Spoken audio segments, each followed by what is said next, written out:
kasebo no ehun foni videos ni anam so benya bi ne watimi ahwe ede amayen yen hye kasebo na sin kopie mu e wo man Ghana ma se bedwam na ma se bedwam atwa mehene e right honorable Kent for Sumana Apan Papen aka se kirem sem ye kaseni pe bombaden aka kan sem bi edefa aka ne Ghana man panei a wanya ne ba bi eko Jelly John Rollins ne ba make so no na ma se bedwane ede ma de shamo kolekrote ne den ede eye zinato Ajima Rollins na enipa bi ekasa ye ma se bedwam e kirem sem ono no ne papa eye obi oyegutini ni senti omofra ne se udini ba a ma se bedwam na make se no ene do enya sem kuma NDC amayokori mu mpanifo mo aka bopure temu enda afen so eye fra matem kopia ma se bedwam e kirem sei sane muntu ekọ so no modwen ho monte ase efiri sem o man pendada eye Jelly John Rollins be boa Ghana pa be konkoden enti eba ne se ne ba oye ma se bedwani ede ma de hia wane mo kolekrote no enipa bi efra ne sei oye wudini eba wane mo chese nsem na todwa na modwen ho a wane monte ase kwa ne emra ma se bedwafo kwa ase tana eye right honorable Kent for Sumana ba be kase na o kirem sei sanse tele todwa no o ma ma se bedwani obeka asase mo no na wotwe pe o mra bonten no mada ne ho adi no nka se metwa bedwafo ne se eyame osimesi ana mekan ne senti manokwa twa de mekan mo mfa nche senti sa ne ma se bedwafo tena sen na hwe o ma hye ase na bo na ehunu se yes o benten se osimesi wo ene che wade ya wase be ya hye pam Kent for Sumana ba be e kirem sei so onya chi se hwi na wo na ka asem ne de a anya hwe kra boso makoma konkra akotena fie enye sampo e be pam afri ma se bedwam efri se ma se bedwani de wonu kwan sei obetumi aka sensem wei na ma se bedwa cha mehina aka se kirem sei o man Ghana mamra no e ma ho kwan se etumi kasa e kira ya adwena so sabi saboa no na no wale a onfa ntwa suo ne senti sa nsem na nipa ne kaka ma se bedwamu no ensem fata ya to aba mo se koma se bedwa kwa shamra na sabi enifra masem enefu na otofom ne senti na watwe ba kuntam se hu nipa kro be bie na no e kan sei zinato Ajima Rollins no e wudini ba no so meka mase bra mase mpinifo ache no ne so do page se hwi a obekwa kwotena fie bosmo makoma konkrom ana so beyi na di e da firi mase bedwuma firi sem na na wo ma Ghana mu no wo ye mase bedwani a wo no wo nsen so o de se de tu mase bedwum e wone yenkote ensema hodo a mase bedwuma cha mehene e de tu ja wone mase bedwum. In the course of the parliamentary proceedings on 4th February this year, an honorable member of this House was subjected to an unwarranted, unjustified, and deeply offensive, reckless remark, or being referred to as, for want of a better way to convey the remark, quote, the daughter of a murderer. I apologize for having to even repeat it. The unsavory remark was uttered off microphone from a seat of the majority side of the House in reference to the honorable member. Media footage available indicates that during this attempt to speak, the unsavory remark was uttered off microphone from a seat of the majority side of the House in reference to the honorable member. Such conduct is dishonorable, and I strongly condemn it as a behavior unbefitting of a member of parliament. Such a member, when found guilty of defamation or in contempt of parliament or in breach of parliamentary privilege, would be liable to be reprimanded or by resolution suspended from the service of parliament for a period not exceeding 9 months or expelled from parliament altogether. Let me be clear. Parliament is a place for constructive debate, guided by principles of mutual respect and integrity. Any awoti ye e ma se bedwam acha mehene ne den at the right honorable Kent for Sumana Apan Papen and o chim se nipa kọ ka sa ma se bedwam ne de kianeke omoda ne ho adi wa ma ombe chena mo chene so a abosom nkron o kofia na sempo wo mbe ni den e da firi me se bedwafie se be ye beboa na sesa be sa na motuo de nipa bi tu a eguma se bedwafo na ni ase no eto etimi etwa Yento akasebo ne so na ya agenda 111 hospital project o mampani dada na nado dankwa Kwadwo ebo modern eco commission ye no ya ade osoafo na hwe omanga na yapomudi nsem so ye kwabena minta kando e de abetudwa e chese ya ade a project na ho niam a wo so mo ye no mudi wie ni na omo anwie ana mampani dada eco commission e wo man yi mo kirema ye na mienu a aka no infimpi mienu ne aduonu nan abato no abaso no ana mokọ ye trade ye ofori Krom ne Ahantan West District Eco Commission hospital ya na chese okohwema enya ade a omo awie mpa omo so omo de Ghana Health Service ema omudi omujuma a o chese okọ instruction na ya ade a chese $400 million pen omu yi free $1.7 billion ana omu hia say kanjed agenda 111 project on betimi awie ana omudi siesie hospital ya chese okoma Oja nsisiye na wo so mu hia be $1 billion and sana agenda 111 project no omatimi awie no ko ofori krom ne atwima na ya de omampani dada ebe commission ye ni na no owie yesan se lab wo so mu ye ni na anya de omunya wo ho na niema mpo a ombe hia ye lab honom ne krampo no anya de a aban dada no ede akwakogu wo san so na niema wo so mu hia hospital wo san ebe ya hwe betimi akọ nanim no anya de a adwumayefo no ensa etimi akabi nti hospital so omampani dada commission ye ni na ebia ni ho a watimi awie. By the briefing we have had, speaking to the consultants and the contractors, about $400 million have been disbursed. Now, we need not less than $1.4 billion to be able to finish the whole project. There are still construction sites. Even the civil works have not been completed yet. Labs are incomplete. Not all the equipment have been delivered. And so we don't have health workers here working as expected. Patients cannot come for treatment here as expected. I came with the Director General for Ghana Health Service. I'm here with the Regional Director for Ghana Health Service, Ashanti Region, and they tell me there's no action plan for recruitment or for staffing of these facilities. Mr. President, His Excellency John Dramani Mohammed's marching order was clear that I should respect all these facilities and then have a blueprint going forward, how the people of Oforikrom, Trede, and its environs will benefit from the facility.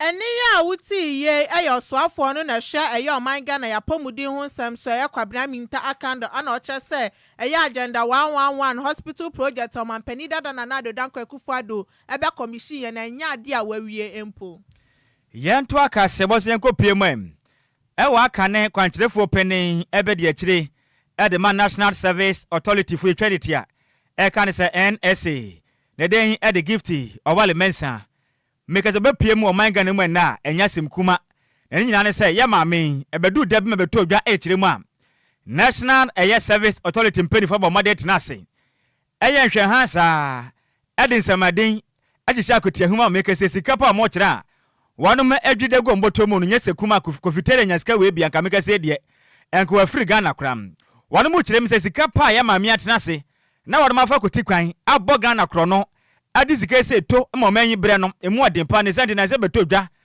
Ghana mampanin John Dramani Mahamampo egasa akire mi se abibia maami wo no omunkoso ne pachi enchini koje ma na ehwem na sika bia akwahye de to no yenje mfo bo no man enkrumi enkonkon no senti wama ma de hwehwe na kire kwana nso na je maami hu ba biara na wo hyenti wono mantumi ho no na nka beto dwa akire mi se na awie yata ye maami gift awale mensa apiem onkrabo prematem abepiem okotoka international airport a make say no onam krema ogina ni say yam na ka na kirem se na eye brande obepiem nti ena before mpanifo ahye se hwehwem se ye maame na bibia onam bia no omedina tentesa actually party say twi na modina kwagina na bisa ne se ye maame ebe ne se na make say no eye National Service Authority for motena sing National Service personnel for mpedu babi mpo na ebinim sika ekoye boachi bidin na muntua muntumi kampo muntumi kura ntua moka bosome na ba ne se na motena semba nipa babra ye empempem wa muden atumi kwa ketenwa amekaze maji sikadi ni se to ema Ghana ye bere sei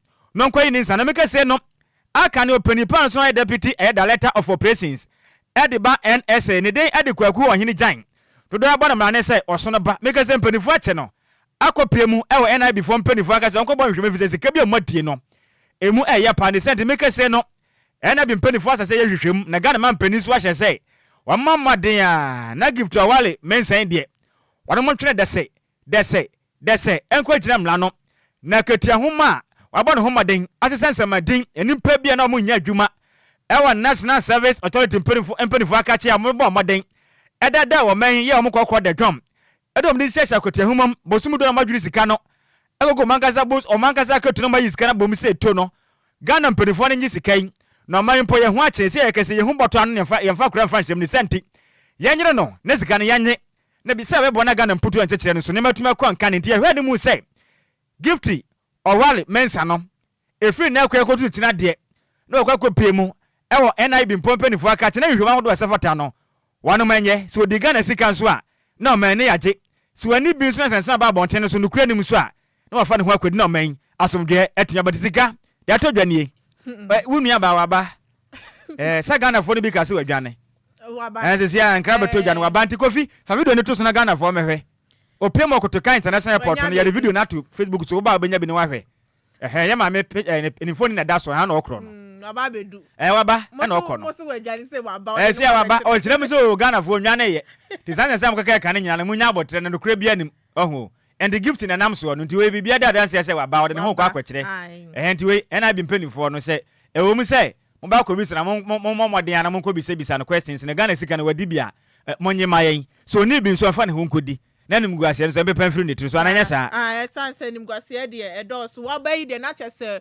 opese ombra no meyi nsema no so mo modern no ne nkasa better sika yen ko yen mo kase bonum yanto akase bone so na mra hyebedwani de ma Asen South sanso na no ye former deputy minister for education Reverend John Intim Fojo ana de nsema betuja na o chese o mampani John Dramani Mahame jania wo che wo manim na ye bo sha be sha say proper human sexual rights and as a Ghanaian family values bill adodo na nim se friend anti-gay bill no oba sign no bomodia na du bo she so san say one oba kan say sisi anante LGBTQ bill no mo oban yankasa ebe sponsor na mo nya no ye private member bill ni bio sanso na akwa bo e wasantimemu wa bra oni omokosum ye match bosome ne de tosu mienu won fimpi mienu ne aduonu num ni say aban yankasa eba be sponsor bill no sane ebe ya ombetimi assign no ye kwan sronko kra so nti abra ye Reverend Fojo ene nsamtwofo atwetwe komo na o chese Mampani Mahame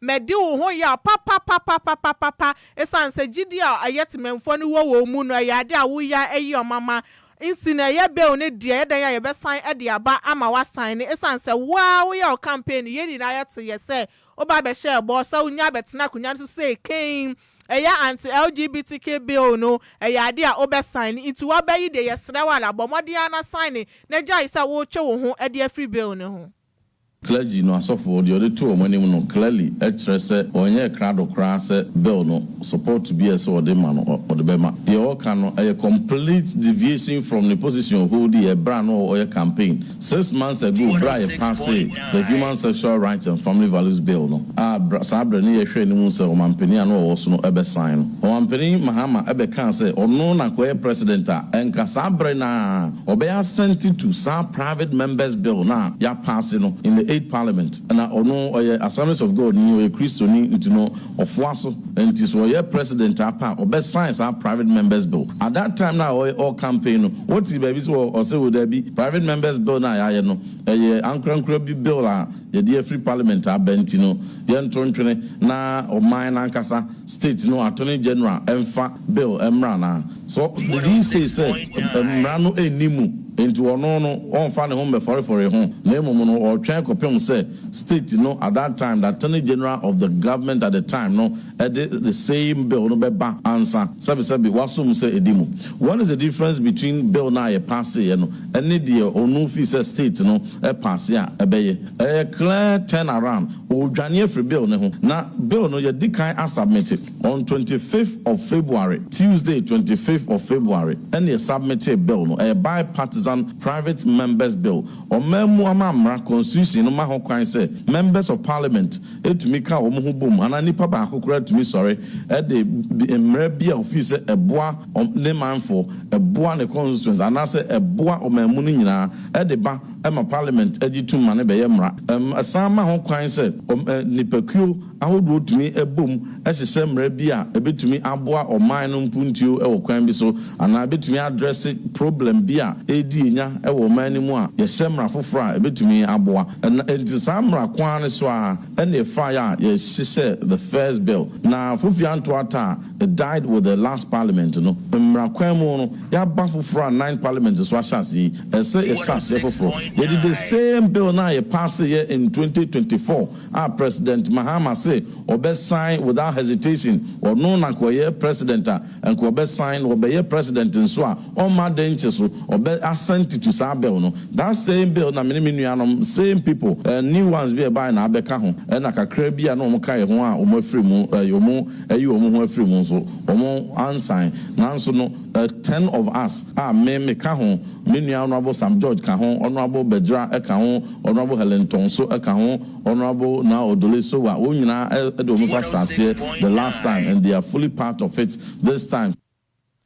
Enia wuti ye Mashebejani Edema Asensa Sanson or former Deputy Minister of Education Reverend John Team for John Orchesom and Penny John Dramani Mahama Bomodiana anti-LGBTQ bill no Bomodiana sign the Mayan Sanya Obeshare Bono. Yantwaka Sebos Yanko PMM. Ewa my be Modo Musica. Share school feeding program num Sebabuapa. Nene Ghana about time Momanico PMO of SHS in Momania than Papa to Mieti. Emma Muhat Mato Muye Paramika say the manage them say. Or music on Bamade, Eco Free Niama. Edo Magadasica Cotriano. Bosumia do. I buy for music or Mabosomba Kusika. But Pimene and Nadia Ghana Mampeni, ATSK. Na manage the Manico Kobo, Aquacoma, Controller and Accountant General said, and Manimu Yada. So the day na bosumu do no jaketia ama na ne ma e de main anu so go so aje so say ke dia say de tebe musica no one moje na mo so munnim na so man twese kana ma no mo so di pa de ne mo bo mu dua e ma na kire mu say sabe omuntumi ntina o manyim enkwa kwaje bosia efa nkoto aduane e ma ye magana de hye bi mba nkodi ni free e o mra sabe o ma ya timi e mra ya adwuma e ma ya ka say kire mu say sikampo aban etwama o mo ketekete ma mpore de say dwie ba ne senti adenti na betena se na ban wo de men oman mu mpenifo nyina de men kama bosum do obi akatua ne nsaka nanso abamu a wakoba bosia akwaje aduane abado ama ejaga na de hyema de awia na omampani betua osuntua amaye kirem se free na ekom controller and accountant general mpenifo no omabom dua se wonfa sika na ma edua bosoma mo oman ga na mina mo nchemo na mo fa mo nyekele wele na mo fa ntwa omanum efisade amato na mato no eja mo ye pam ema na gaze kirem se Ghana man penin John Dramani Mahama nso sa waba ye sa abandi sika ni gya kire de atua sa won so wan tua dua bo no mo nyu mfrim every say sa wo gbogbo mo pe o mejo sika de free won nchen e ma ye ka se kire mi se o mo su wanum ebe so mbe ya dwuma ya do musika ko to dua se enkwala medi wie na se mu ntua de bo no be na mo de ne sente ma na ka se kire mi se ene anum ya da a control na counter general penny for de dua bo no medi kan bo de ato se mo ntua sika na yankopon ya adoma bo so no sam kwaje musika amochen Ofamu twa manum sebe ya beboa na omanya somdwe atuma be man de nsem sei ade to nsantwafo anim sa wo ma fasika na amaye dia na sa bosomi aso na sa watimi jisika sa bosomi aso wa ye adwuma ne atua ne ka ye bebo wo mudua ye bebo ni dua 32 days ni sika na bro ayi obia sika wo mu 32 eye nkwala na dodo ene ye de chake 32 days no wo nkwala dodo ena wo de chake wo sika wo be dey wo benya fi so obia wo ne nkwala wo fidi no enye nipa ba ko na fidi akwala ba ko obia wo di suku ne roment dodo enti ye basre wo mo se wo mo ditum se wo mo aye adwuma wo mo te air condition mu ene wo mo de mframa fa wo mo na ye nyanko gina eja so na won tua ye kadea wo dibo sumi akatua enti bi ma ne yire edi bi hwa ne ma ye be boni dua me de masama no no Kwadwo wo ba no papa de ade enti sa ban na okono edi esika no amamu a ye agi esika caterers last 2 months you to an mobile controller has saying here sika ya buy papa ne share one first kana amaye ya ba we kan wa ya ba 3 times ya nsan kan yesika nti yesre no esre do mama se pana chow yesi sika na yura be pie ni ho ohun ye mobo no ndwe ye ho no ntwe sika enfem ma ye we ma wanum ye caterers omu no aduane edema eye Ghana for ye nkwadara moko SHS ni bi school feeding program musika kwakam abani ntua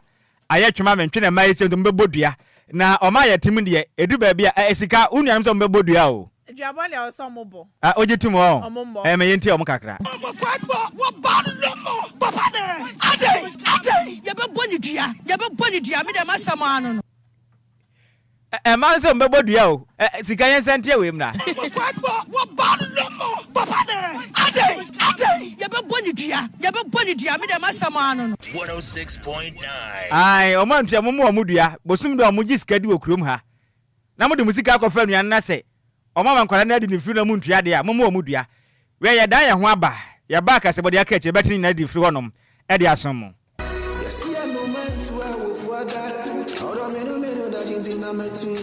Makwentu ohunsam eye medadwen nanso meyansam tronenti menya daje ye hwehwemu ekohu Sunday Sam's consult na wonum nti ende metimi ba menya abre ne adaje ekenkan ye eye investigations about womo na mehu se wo apply for visa assistance a enfeli efri se wonum ewo track records madanse die nie ma meni ntreo Sunday Sam's consult edi Britia webi ebeje wo visa amawo se wo ko United Kingdom, Canada, Dubai, Poland, Croatia, Nafe Kradie, Serbia, any Greece in so abeka ho a work permit etechere. Ma mentre wo mo etire kwan. Sunday Sam's consult ewo Ofanko barrier, Asofan, our Ben Wise Park Hotel, ewo Asofan New Station hono mo a. Phone number 0244 291546. Email address nso samuelowusu626@gmail.com. Yeti ehudi enti, we connect dreams with opportunities. E manenye wadwendwen, frɛ wonom na nso bedi adanse empo asede media. Yaba mo akwaba afi yebo e de awuramu e wani gidi akasem nansa na no tiewei.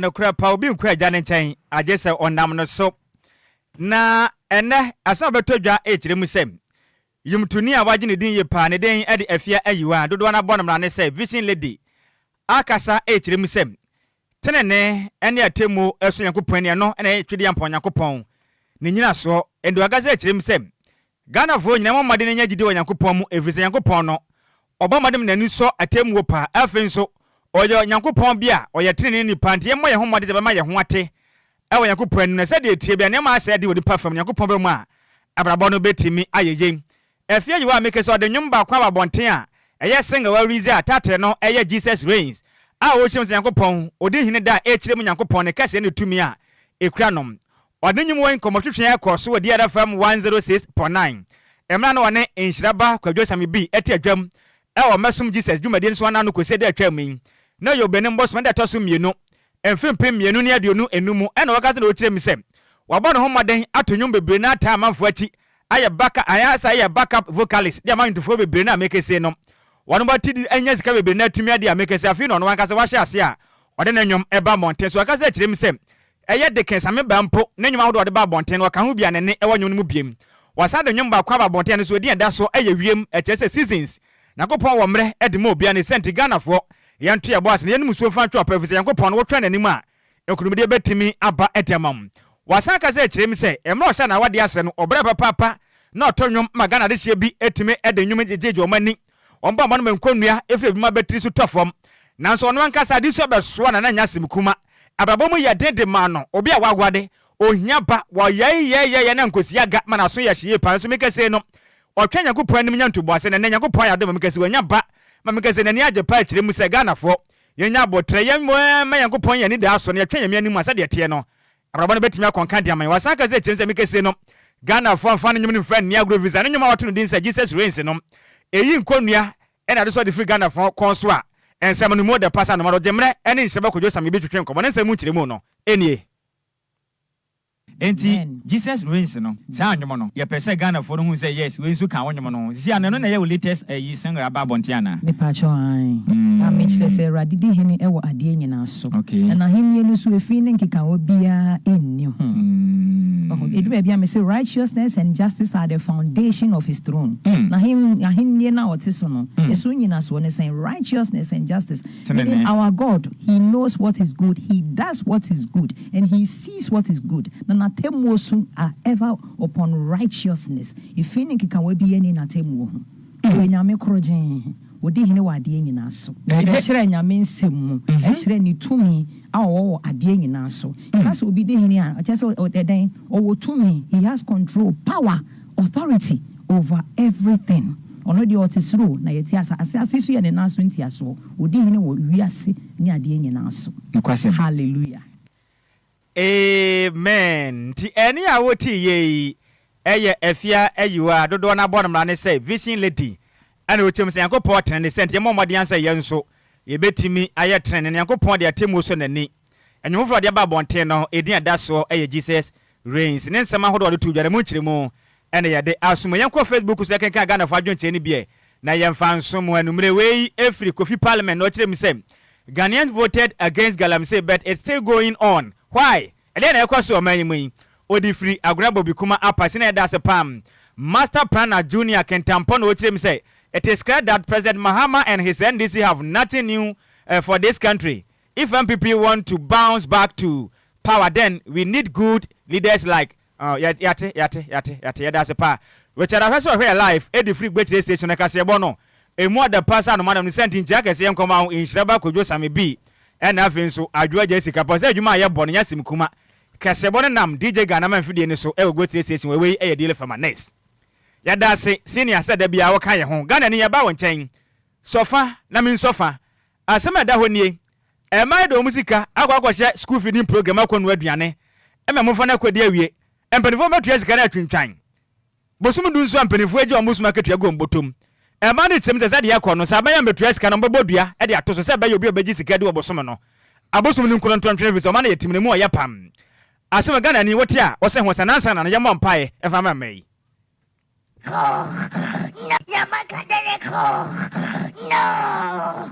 I didn't decree, Father. No, I didn't decree, Father. In the name of Jesus. And one no. Hello, Bajo. Yeah, me ado na unso e. Open we didn't be aka free. All right, a man no music akwa kama monsa nka no. Bebla wa woni bitaya no ko dia sama ba pa wa se ya. Ya omo ba na sa fela tinya na mo bubu. Ante ba no mo ya wa do mo yo music. Okay. O ba fe dia bo ba me dia. Be hadwen. Ante mo dua no ho. Omo bo. Okay.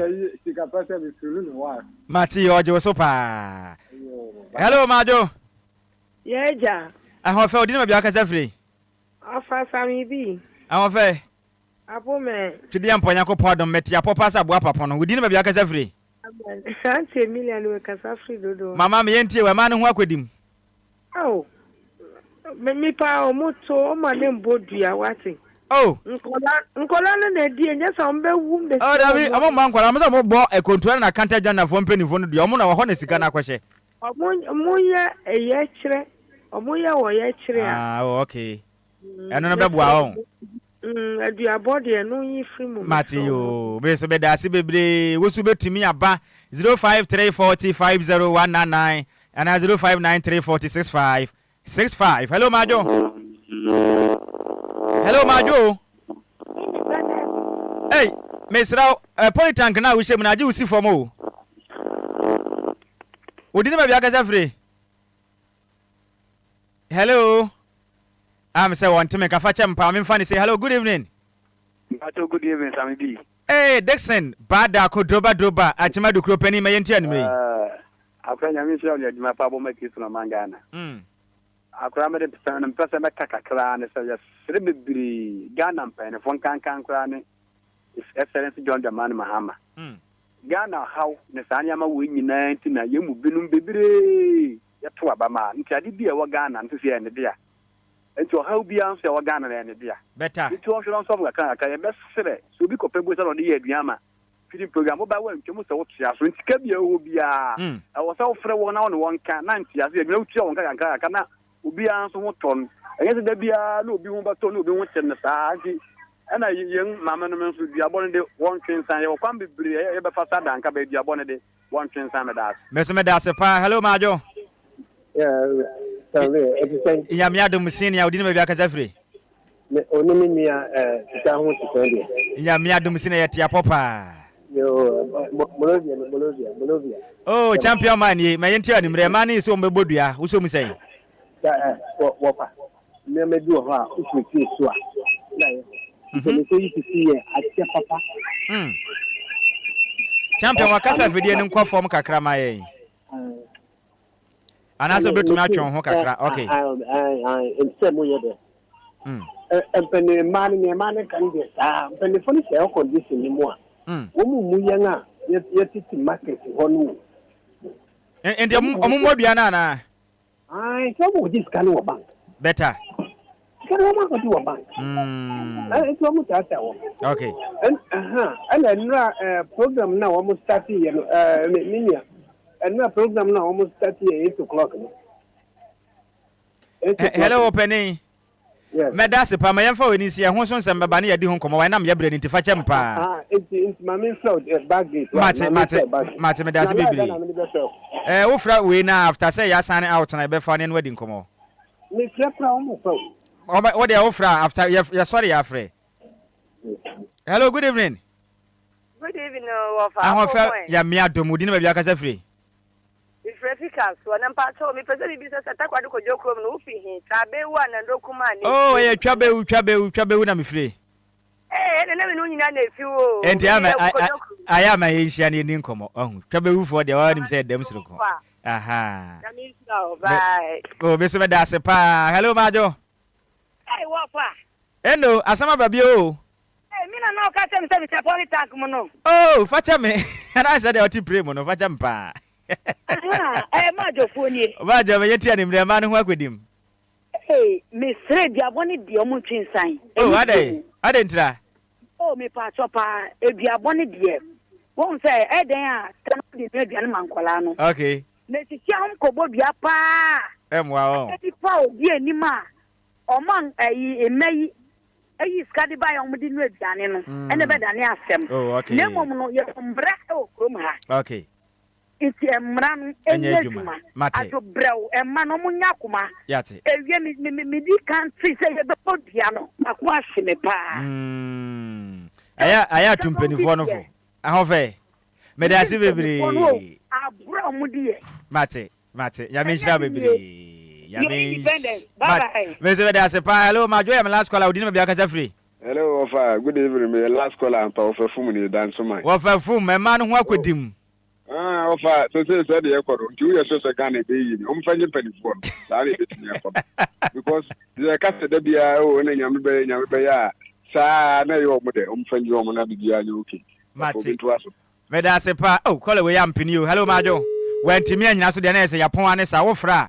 Mintumi emfafisa ya bre no edi ka koye nim ye pa enti esika de ma ne ka nyina ni se Ghana mpanifo na de we se mo anya mo betisi Kwadwo wo ba no papa de ade ye be boni dua me de masama anu no Kwadwo wo ba no papa de ade ye be boni dua me de masama anu no aha ze man tue skre be bom dua se be ye kire mo hwa de am be pe ho we na Ghana ni ka se we gina we so agunu komi se pon ka se bo mu se mufo no eye maize mebel antwene se mu ede ma yen komite de ekopie mu e wo Facebook no so akenkan fo so eye mienu edi ameje so eye takrade Kwadwo krom twaba wo de se konkron Kwadwo Independence Day Nhyiraba Kwadwo Sammy bi mene Adwoa Agyei Sikapa emom happy birthday kese enkoma Deborah ya edutumwa owo Madina we free wa wunua eye Josephine Amoa wo Australia and I say happy birthday kese enkoma Deborah ya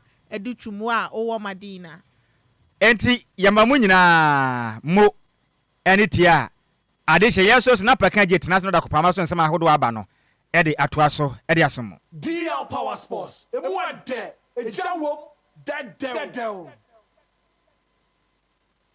DL Power Sports emu ade ejawo dedew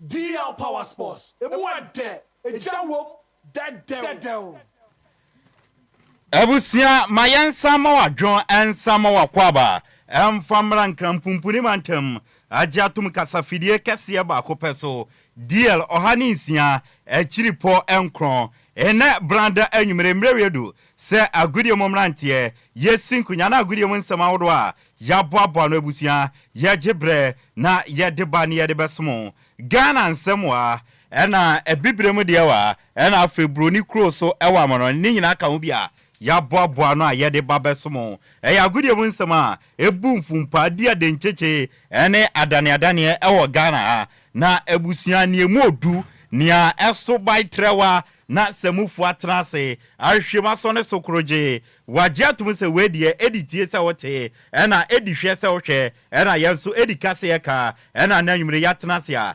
yede ebabesobiti ba bibia obia yema adwo ema wakwa ne yentena ne yemfa DL Power Sports update nanwumre emfamra ne yemfameso na yetenase abribiala onim se ye dwumakuo bia dawroma ena yede DL Power Sports update no ede ebabeso enti nanwumre kame ho ne yemfa seda kese aseda chenchirenche emfama Lumba ensupa ene obepiem awo Ghana ha insu a abadwama nso ye de na emu ya kroje na emute a obiaje atum enumbi no eye Lumba ensupa na Food and Drugs Authority aye nhwehwemu ede afonse nsuo no emu ya kama ekọ ni peduenu a emfa ohaw bia emfamro enti enanwumre ba bibia wo bia no opensu a obenom dia eno ane Lumba ensupa dwumadie bia wo dibia wo ehia nsuo obenom no eno ane Lumba ensupa mo amotonton nsuo no Lumba ensupa no ena monton ena afenso no dwumadie bia wo dibia no efiti abadi nto kosi aware dwumadie bia no fa Lumba ensupa no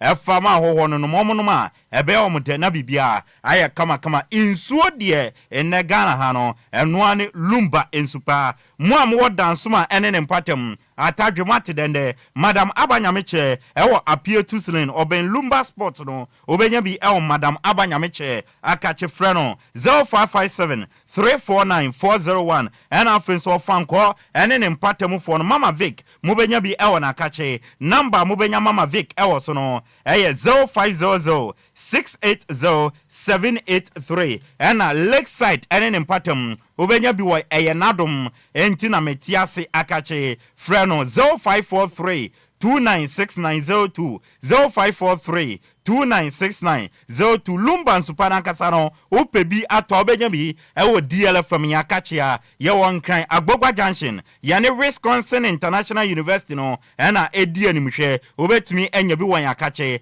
na wato na bibia aye kama ede ma friend numbers we na ba bibia wo bia no mpenifo ede bibegu hyenmu ede abro na dwumadie bia opese odidi no odi di numbers a ofre a obenya Lumba nsupano 0555 0555 274757 and 0577 475343 Lumba ensupa insuo mu de ekrojen omote echirima nanwumre yede ensam no eba from afar kwame afum account yede ensam no eba ubepiem awofidwe mu anso a kofitela ede ato abafu ntintan kese ne so ubenyan ewo Facebook DLFM 106.9 and YouTube nso no DLFM 106.9 mi amede ensam no eba no edi ameje so no ayensu ano de share Apakan the blessed kiyentie we ba yebesi family ya tuja nanwumre ede agudie mu nsam no ede asomo Apakan wo de nyansa de wadiawo wo interview wo kasai wa hobrase wo radio mu kire se wo yo pabe ne wo radio mampa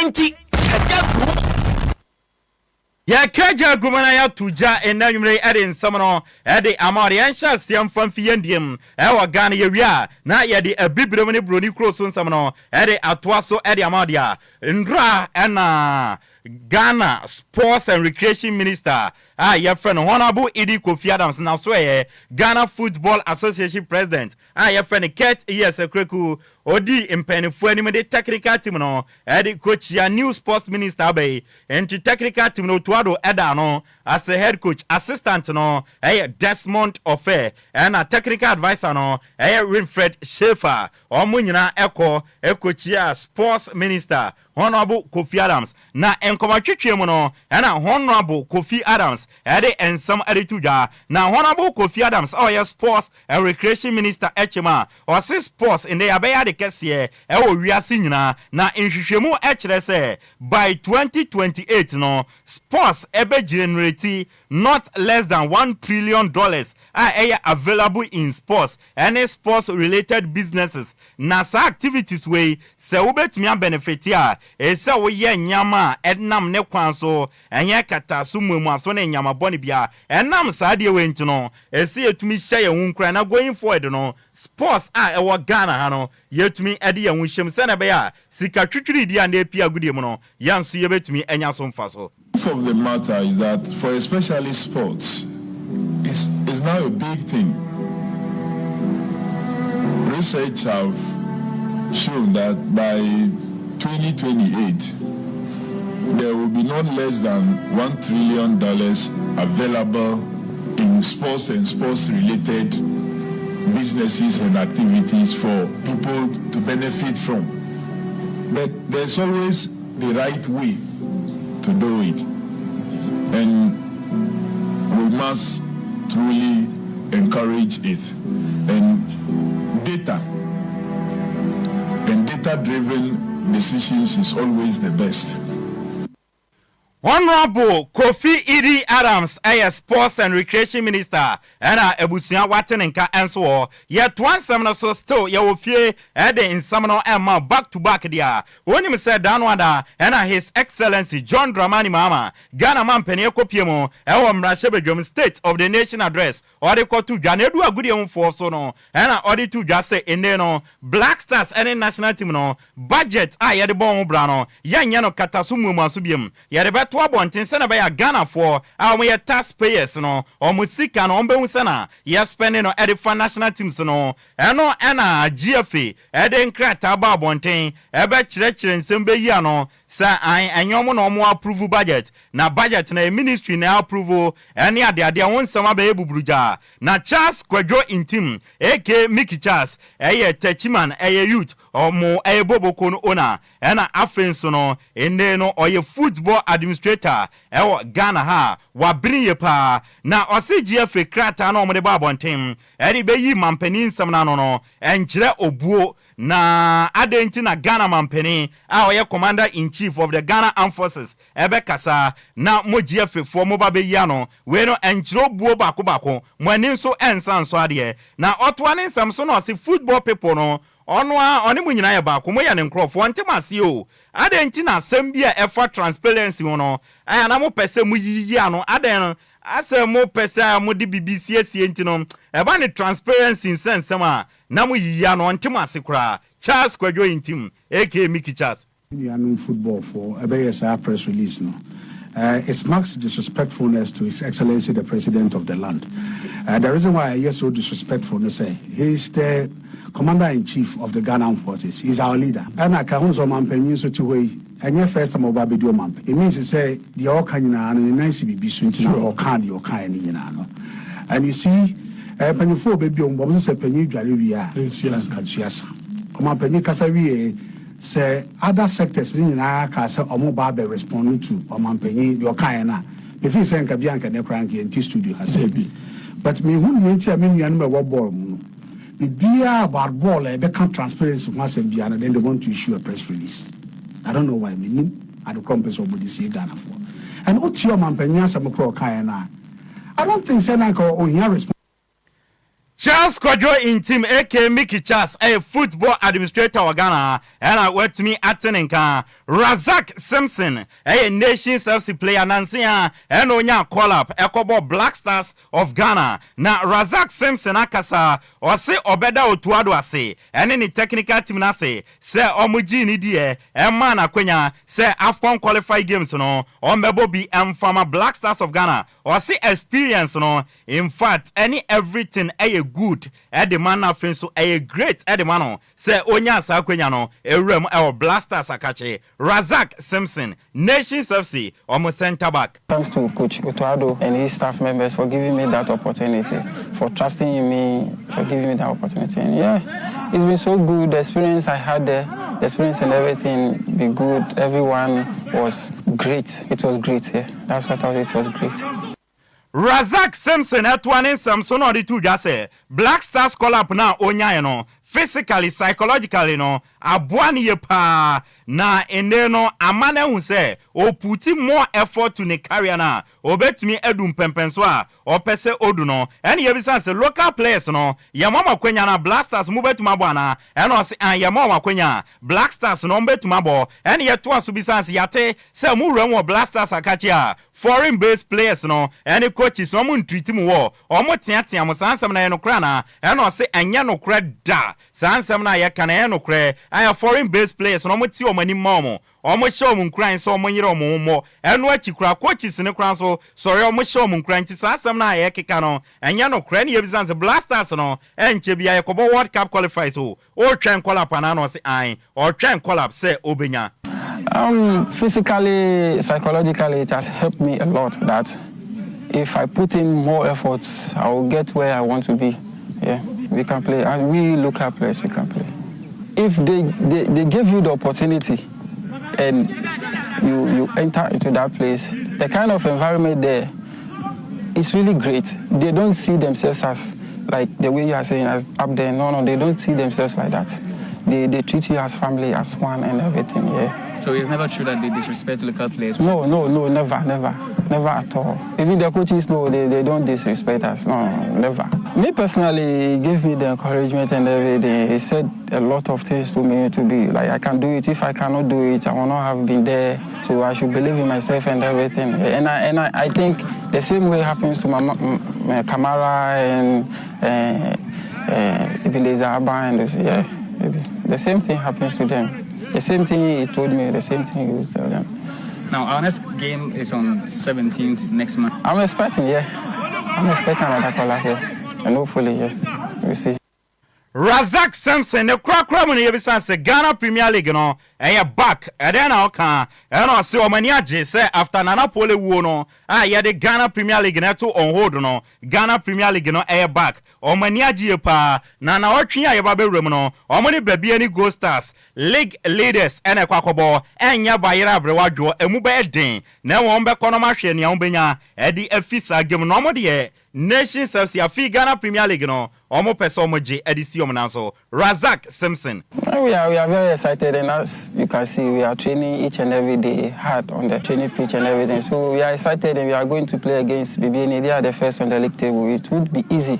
Sure, we are going. No, they won't put any pressure on us, but they are also good at their own ground. And last season, the same thing happened. They were winning. We went there and break their winning this thing there, their winning streak there. So yeah, we are training hard, and hopefully when we get there, we'll see the results. Yeah, as a team, as a football club, yeah, we want to win the Premier League.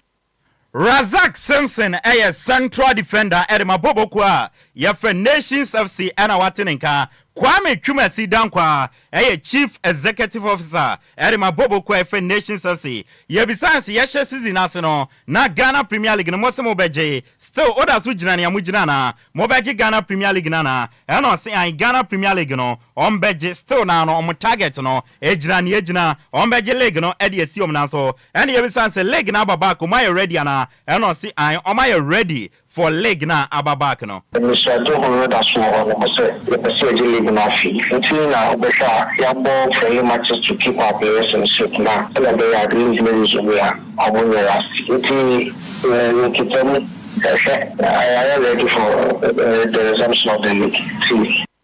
Kwame Chumasi Dankwa Chief Executive Officer Erima Bobo Kwa for Nations Say Ena Watin Kayamramo Ewo Accra Heart of Folk Akache na Uremwa no club licensing board no esmimens edano no omo the venues be ababetuja says venues way because of GFA enhanced safety and protocols no and fete and omo qualify say ombebom games na ewo na Legon Sports Stadium has a folk Accra Lions any Legon cities and ebo and penforce da bi muntumi mbo Baba Yara Stadium Kotokone ebo omuntumi mbo Wenchi Sports Stadium Young Apostles Fio omuntumi mbo AAK Air Stadium Ampem eho ena Basake Holy Stars bo omonse da bi mobo wenye ena Golden City Park eho brekum Chelsea Fio eho so club licensing board no echirema omuntumi mbo no eho eno na Kwame Opariado ye kasamafo edema Accra Heart of Folk echirema ose omo share season na sinyina no omo chusu University of Ghana Stadium eho Legon so omo de bebom games na fiada na no pa eno omo nya email from the club licensing board na according to them no omo chirema because of GFA new safety and security enhancement protocols na omo di gu akwemene no Legon Stadium no emiti standard bi wenti no efiti de kwe omo nkope baby foforo embo omo bo no omo ntumi emmo ewo yenti ensema Kwame Opariado edituja no. We have chosen from the beginning of the season about Legon Sports Stadium. Honey and Legon for no honey and the FA knows that's where we play all of our home matches. Unfortunately, Friday morning and then Thursday evening, then we got information that the new safety and enhanced safety and security measures are introduced. Legon Stadium doesn't meet the standard again. In Tenyadia, bit Legon Stadium. Yes. The communication is that the pitch and even we have an undulating pitch. I'm using their own word. Kwame Opariado etwanin Samson Adituja se yebabehye season ase omu se broadcasting rights yenya bi yesa start times atwe omo no ena omo de koto Ghana Football Association anim say has of folk omo games no mbebo no on person omo streaming omo social media handles ebikura app bi so ena GFA ni kacho se dabe omo bemombu omo koso pushi esenka GFA no ebeji atum no omo twa omo games no GFA ni kacho so ene omo ntueska bi saska no ma ready so omo betua nanso GFA no sa kacho sa da blaka omo mpre emomoa entwa omo games ne da. If that is the case, you have to say you show your matches at least, if for nothing at all, your home matches. You will show on your House of Folk app and that's social media app. Send you will generate BB, even if it means that you generate even I see any percentage. Echo baby, wherever that it is necessary, we were ready to do it. We were told no. Secondly, we pushed for it. Then it came out that we needed to pay a certain amount. We said we were ready to pay it, only for us to be told once again that it is not going to happen. Kwame Opariado kasama for the Heart of Folk and I watching in Kano. Na we no when some yen senior sports journalist. Ye freno eno kwesi walanyo wallace.